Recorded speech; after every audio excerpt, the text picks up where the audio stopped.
Hello and good evening to this webinar. It is our webinar on pre-budget expectations. I am Devash Vakil. I am the Deputy Head of Research for Retail Research. So straight away, let us jump into the today's agenda.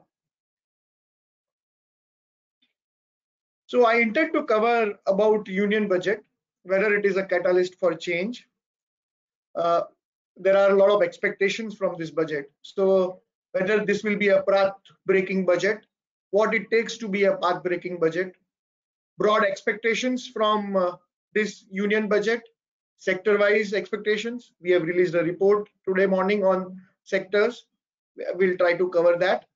We have also covered pre-budget picks. We have issued 5 stocks recommendations, 5 investments which we think that are likely to benefit from provisions of this budget. So we will try to cover them. And also in the later part, around the end, I will try to cover the hedging strategy for large investors.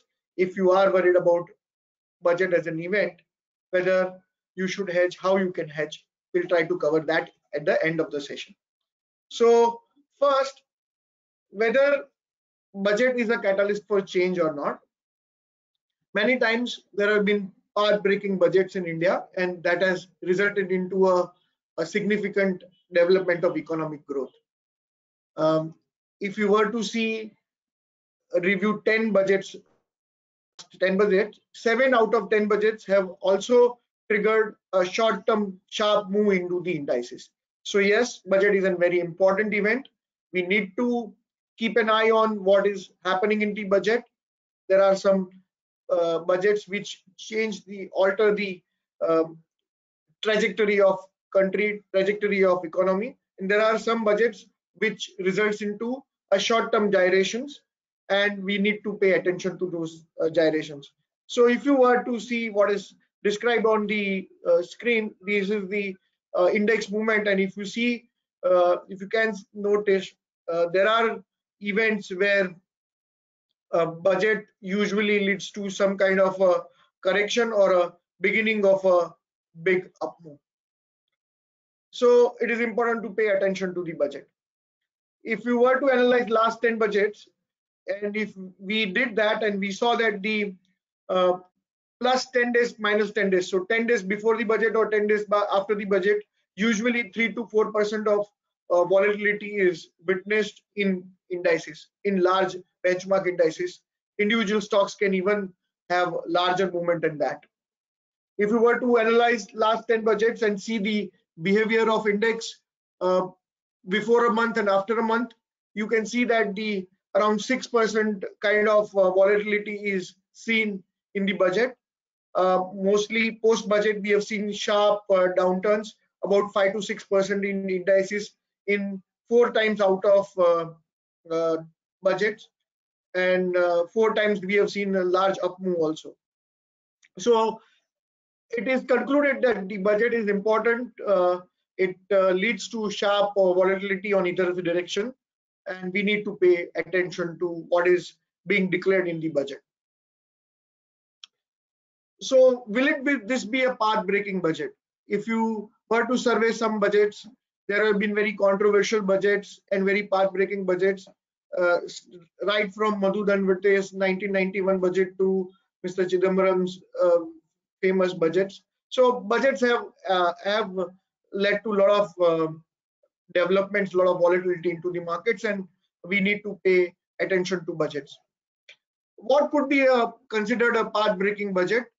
If government were to announce a large spending, and that spending led to reinvigoration of the economy, it leads to a sharp economic growth, then it could be considered as a path-breaking budget.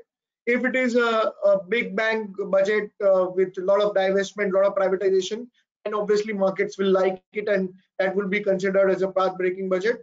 Or if there are any groundbreaking developments regarding capital markets, taxation, regarding long-term capital gain tax or short-term capital gain tax, STTs, then it will be considered as the path-breaking budget.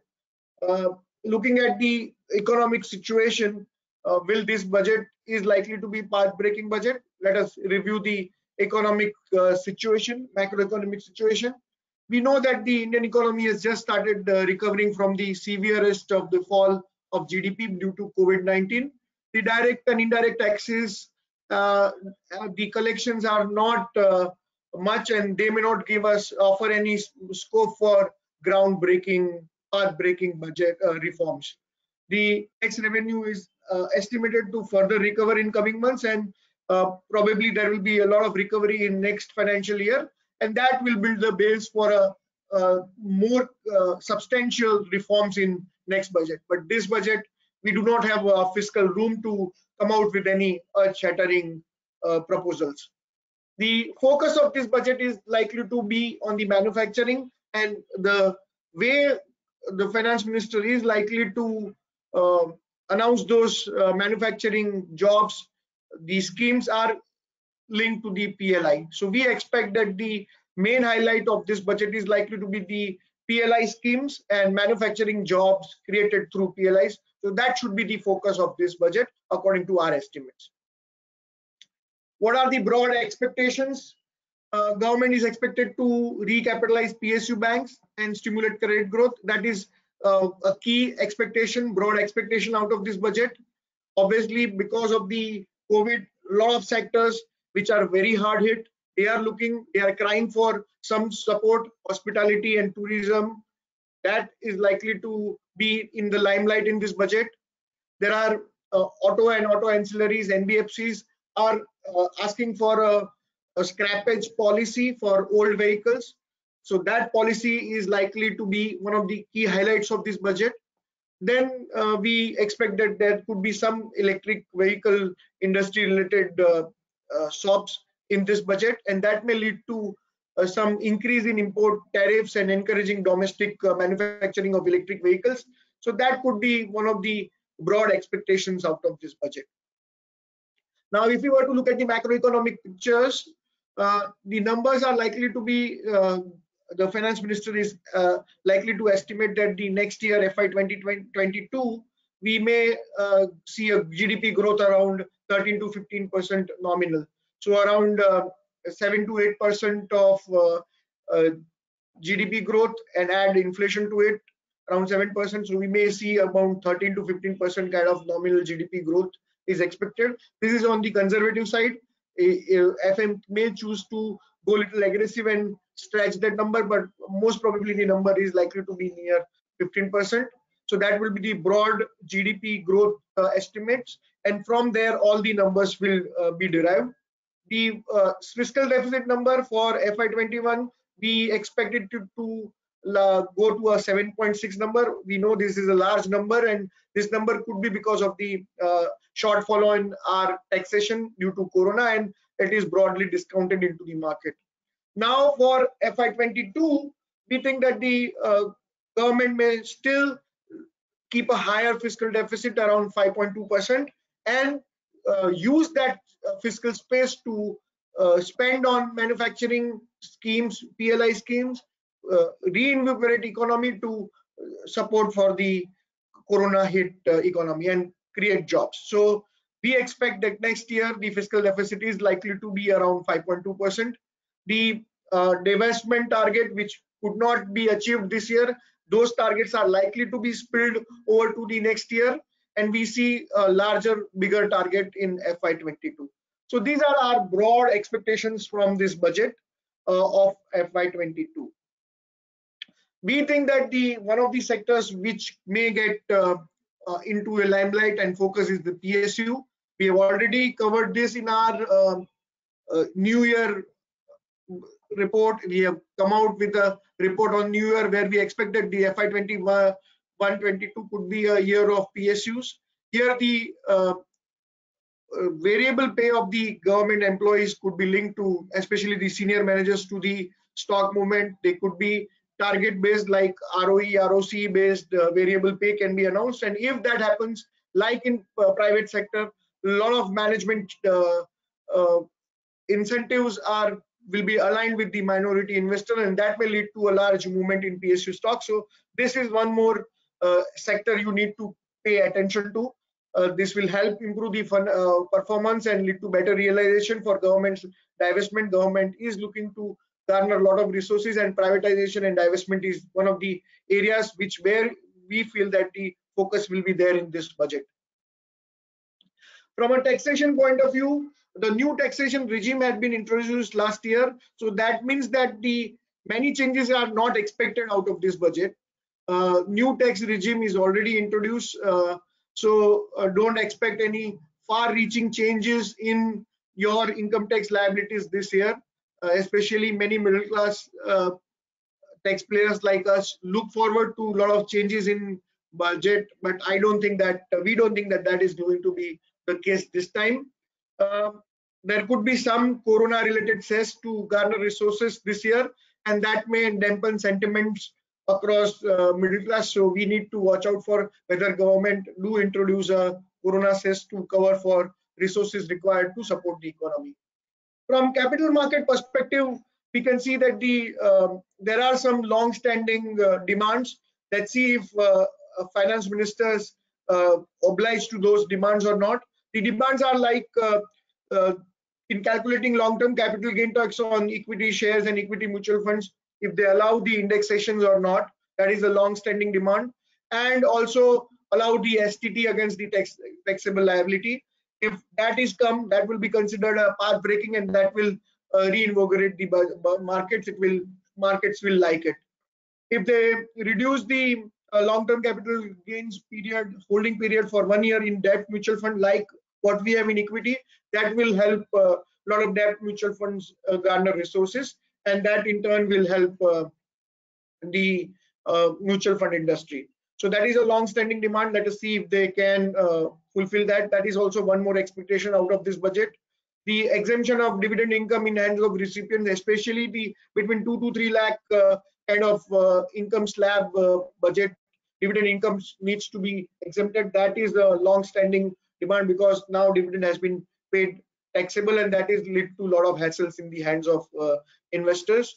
From capital market perspective, there are a lot of clarification required from future and option trading taxation impact of this. We expect that clarity will come in this budget. So these are the 3-4 main expectations from capital market related provisions in this budget. If we finance ministers addresses one or more of them, that will help capital market functioning, and that will garner a lot of resources towards capital markets, especially the mutual funds. So now let me go into the details about the sector wise, one by one sectors. So we have issued pre-budget expectations reports, and that has been put into our website. This is the budget report which we have kept on our website. It is emailed to our customers and it is available. So if you go to our website and go to the research section and go to the periodic report section, there we have uploaded all the reports. So if you want to read in detail, you can go through these reports and read it. What we have done is we have covered the broad expectations out of this budget, and then one by one each sectors we have covered in this report in detail. So if I were to take one of them, for example, let us say that first sector which we have covered is the agri input sector or the fertilizer sector. The key expectation, as you can see from the screen, first is the decontrolling of the urea prices or increasing the subsidy allocation towards urea and complex fertilizer. That is the budget expectation. In the next column, we have covered the impact how this, if this budget expectation is fulfilled, how it will impact the industry. So obviously, if the decontrol of the urea prices happens, then it will benefit the urea manufacturing by reducing the capital requirement, especially the working capital requirement, and also reduce the interest costs. So this is the impact which we have covered in the second column. And then whether if this provision were to get implemented in the budget, what is the sensitivity towards this proposal? Is it positive, negative, or neutral for this sector? And what are the stocks which are likely to be impacted out of this provision? So that is what we have covered in detail in this report. This report is available on our website. In this report, we have covered all the sectors, major sectors, like as you can see, the agro and fertilizer sector, auto and auto ancillary sectors, banking sector, capital goods, cement, chemicals, cigarettes, consumer goods, healthcare, hospitality, infrastructure, insurance, IT services, media, NBFCs, oil and gas, power, railway, real estate, and last not but the least, the telecom sector. So each and every sector is covered in detail here. You can go and read this detail report in detail. For the paucity of time, I'm not going into detail of each and every provisions, but broadly, these are the expectations from this budget. Then coming back to the sector-wise expectations. So 5 major expectations, and we have covered these 5 sectors and the stocks out of these 5 sectors in our pre-budget picks. So similarly, like this pre-budget expectation report, we have also covered pre-budget picks report on our website. As you can see, we have covered 5 stocks here. The Bharat Electronics, Escorts, HCG, HPCL, and JK Cement are the 5 picks which we have covered.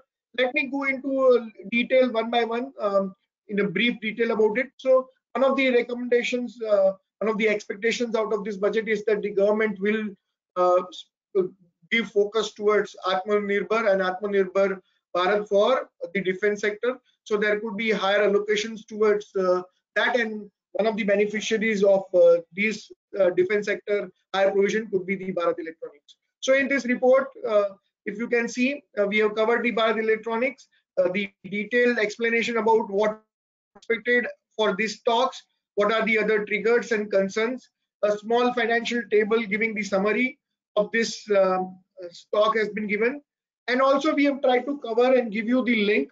So if you go to this report and if you want to read about in detail what is the Bharat Electronics do, what are the various investment triggers, what are the concerns, if you want to read into detail, we have given a link to our initiating coverage report. So if you click on this, it will directly go to our report, and then you can read the combined total comprehensive report about Bharat Electronics on our website, which is available. So here is the detailed report, and then at the end of the report, we have covered a financial model about the stock. So this is how you can, if you are interested and if you are have the inclination to read about in detail, you can go to this link and read about this report. Similarly, agriculture and farm machinery could be one of the areas of interest this budget, and that's why we have covered Escorts.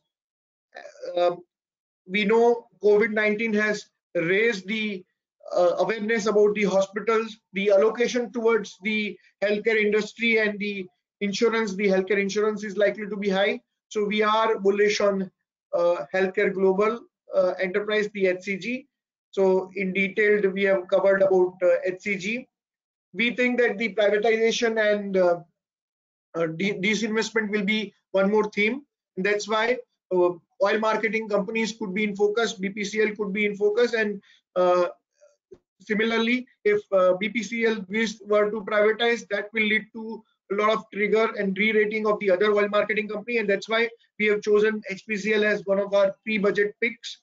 JK Cement, we know that the infrastructure is the focus area, and if we were to improve our GDP growth, if we were to increase the velocity of money, we need better infrastructure, and that's why allocation towards infrastructure is likely to be good, and from infrastructure we have chosen the JK Cement. So as I have pointed out, all these 5 stocks are covered in detail here, and if you are have an inclination to read about them in detail, you can click on this link which is available on our report and read in detail about these 5 stocks. So going back to the presentation, apart from the budget picks, let me try to cover this one more aspect of our markets. So as we have highlighted that the budget is usually a event which leads to a sharper correction into markets, and many times markets do correct post budget if there is a disappointment. So it is advisable to hedge the portfolio, the long-term investors, and if you are the investor who understand derivatives, who understand the risk reward and would like to hedge before the budget announcement, then we have covered a strategy which we have released today in the morning to cover your portfolio. If you have a portfolio which has a large allocation towards mega stocks, large cap stocks, then you need to employ a different strategy. If you have a portfolio which has mid cap and small cap bias, and if you have a larger allocation towards that stock, then you have to follow a different strategy. So as we have seen, we have issued this strategy also, and it is available on our website. Let me just show it to you. So it is on the periodic section. You can go to this pre-budget derivative strategy. Then once you click on it, the derivative strategy report will open, and in this report you can see that one by one all the details about the different strategies for conservative traders, for aggressive traders have been issued.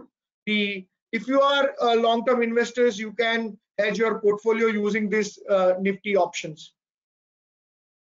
And lastly, if you are a MTF trader, if you have taken stocks on margin and if you have larger exposures, then we are also providing you one strategy, the bear spread strategy on 5 famous stocks.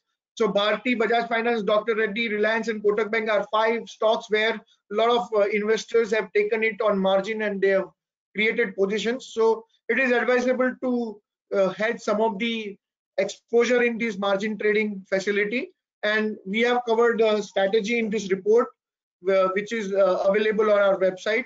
So bear spread strategy on these 5 stocks you can cover and try to hedge your exposure. So if there is any large untowards movement towards on the negative side, you can remain in the position, you can create and hold on to your MTF positions, but the losses from the fall in the prices could be compensated from the bear spread which you have created.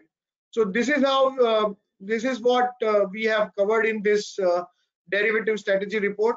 So this is what we intend to cover. I intend to cover in this: the budget, whether it is a catalyst for change, what are the expectations out of this budget, what are the requirements for this budget. If there are some provisions, then it will be considered a path-breaking budget. The expectations are high from the finance minister, but we are not expecting it to be a path-breaking budget. Sectoral expectation reports I've shown you. I've shown you the 5 budget picks, and lastly the hedging strategy to hedge your portfolio if there is any untoward incidents, and if there is a fall after the budget, you can hedge your portfolio and cover your losses. So that's what I wanted to cover. Now we have already spent about 25 minutes on this, so we have 5 more minutes. We can take some questions. If you have any question related to budget, on your webinar screen on the right hand side there will be a question mark symbol. Click on that question mark and then you will be able to type in your questions. What I'll do, I'll wait for a couple of seconds to get the question queue assembled, and we will try to cover a couple of questions in the budget related questions, right? So there are questions coming in. So report is available. Many people are asking where is the report, so I'll show you live. You can go to our website hdfcsecurities.com, then you click on the research section, and on the research section you go to the periodic report section. In the periodic report window you can see the pre-budget picks, the pre-budget derivative strategy and pre-budget expectation report. So that's where you can find the report. Go to our website, go to the report section, go to the periodic report section, and on periodic report section you will find all 3 reports in detail.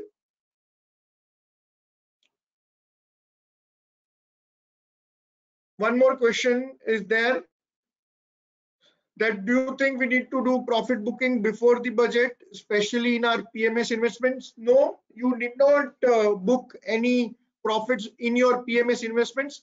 The portfolio manager themselves will take a call depending upon their market view, whether they want to increase the cash allocation, whether they want to hedge their portfolio or not. So you have given money to the portfolio manager, and then they will be the one who will be taking calls for you. So you need not take that kind of calls. They will do on your behalf. One more section is question is,